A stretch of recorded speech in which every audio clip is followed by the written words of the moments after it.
Sacred Witness. A True History of the Night Mother by Enrique Milres. Account of Enrique's meeting with the Night Mother and career as an assassin.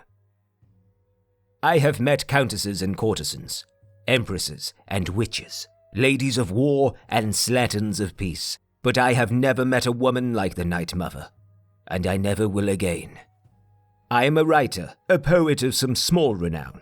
If I told you my name, you may have heard of me, but very likely not. For decades until very recently, I had adopted the city of Sentinel on the coast of Hammerfell as my home, and kept the company of other artists, painters, tapestrists, and writers. No one I knew would have known an assassin by sight, least of all the queen of them, the Bloodflower, the Lady Death, the Night Mother, not that I had not heard of her. Some years ago, I had the good fortune of meeting Pelarne Assi, a respected scholar who had come to Hammerfell to do research for a book about the Order of Diagna. His essay, The Brothers of Darkness, together with Ynir Gorming's Fire and Darkness, The Brotherhoods of Death, are considered to be the canon tomes on the subject of Tamriel's orders of assassins. By luck, Gorming himself was also in Sentinel, and I was privileged to sit with the two in a dark skooma den in the musty slums of the city, as we smoked and talked about the Dark Brotherhood, the Morag Tong, and the Night Mother.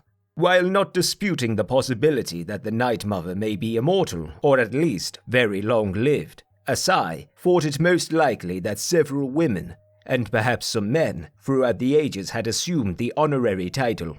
It was no more logical to say there was only one Night Mother, he asserted, than to say there was only one King of Sentinel. Gorming argued that there never was a Night Mother, at least no human one. The Night Mother was Mephala herself, whom the Brotherhood revered second only to Sithis. I don't suppose there's any way of knowing for certain, I said in a note of diplomacy. Certainly there is, whispered Gorming with a grin. You could talk to that cloaked fellow in the corner. I had not noticed the man before, who sat by himself, eyes hidden by his cloak, seemingly as much a part of the dingy place as the rough stone and unswept floor. Turning back to Ynir, I asked him why that man would know about the Night Mother. He's a dark brother, hissed Pelarne Assi. That's as plain as the moons. Don't even joke about speaking with him about her. We moved on to other arguments about the Morag Tong and the Brotherhood, but I never forgot the image of the lone man, looking at nothing and everything in the corner of the dirty room, with fumes of skooma smoke floating around him like ghosts. When I saw him weeks later on the streets of Sentinel, I followed him. Yes, I followed him.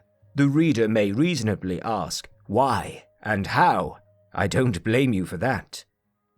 How was simply a question of knowing my city as well as I do.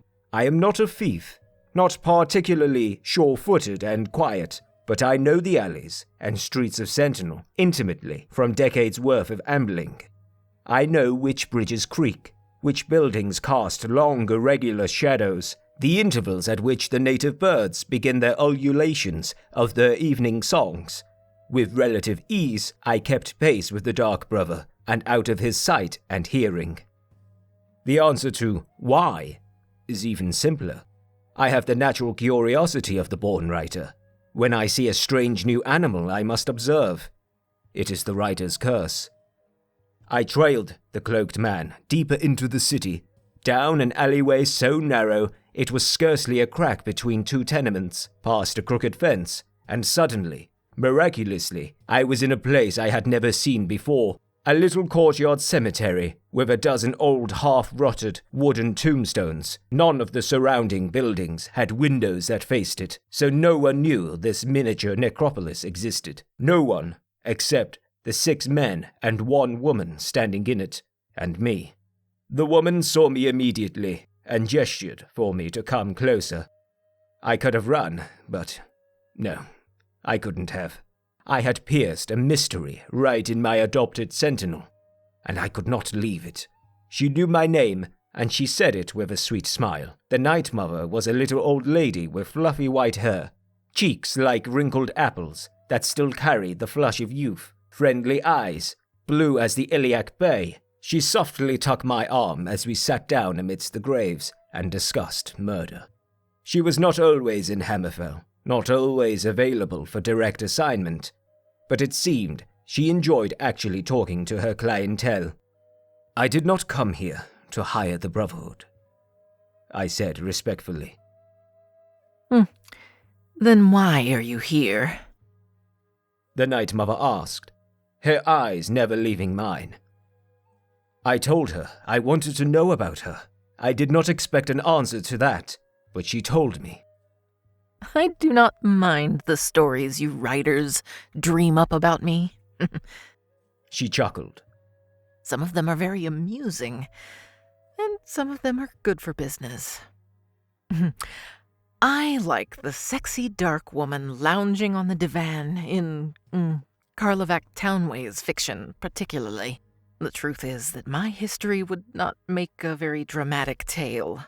It was a thief, long, long ago. Back when the Thieves' Guild was only beginning. It's such a bother to sneak around a house when performing a burglary, and many of us found it most efficacious to strangle the occupant of the house, just for convenience. I suggested to the guild that a segment of our order be dedicated to the arts and sciences of murder. It did not seem like such a controversial idea to me. The Night Mother shrugged. We had specialists in cat burglary, pickpocketing, lockpicking, fencing, all the other essential parts of the job. But the guild thought that encouraging murder would be bad for business. Too much, they argued. Well, they might have been right. The old woman continued. But I discovered there is a profit to be made just the same from sudden death. Not only can one rob the deceased, but if your victim has enemies, which rich people often do, you can be paid for it even more. I began to murder people differently when I discovered that. After I strangled them, I would put 2 stones in their eyes, one black and one white. Why? I asked. It was a sort of calling card of mine. You're a writer, don't you want your name on your books? I couldn't use my name, but I wanted potential clients to know me and my work. I don't do it anymore, no need to. But at the time, it was my signature. Word spread, and I soon had quite a successful business. And that became the Morag Tong? I asked. Oh, dear me, no. The Night Mother smiled. The Morag Tong was around long before my time. I know I'm old, but I'm not that old. I merely hired on some of their assassins when they began to fall apart after the murder of the last potentate. They did not want to be members of the Tong anymore, and since I was the only other murder syndicate of any note, they just joined on. I phrased my next question carefully. Will you kill me now that you have told me all this?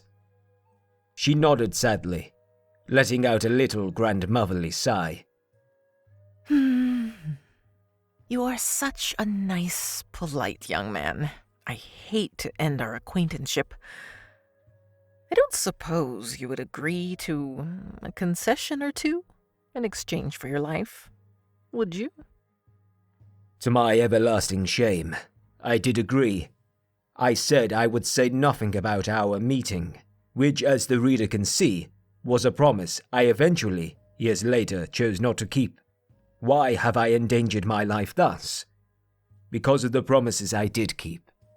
I helped the Night Mother and the Dark Brotherhood in acts too despicable, too bloody for me to set to paper.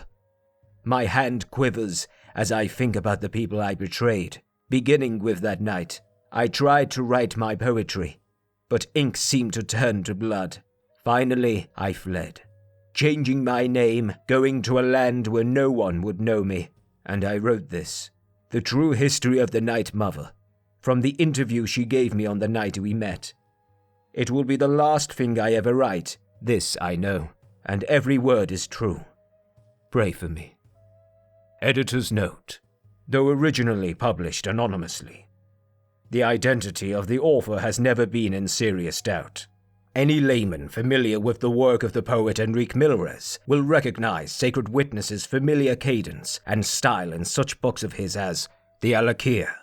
Shortly after publication, Milres was murdered, and his killer was never found. He had been strangled, and 2 stones, a black one and a white one, crushed into his eye sockets. Very brutally.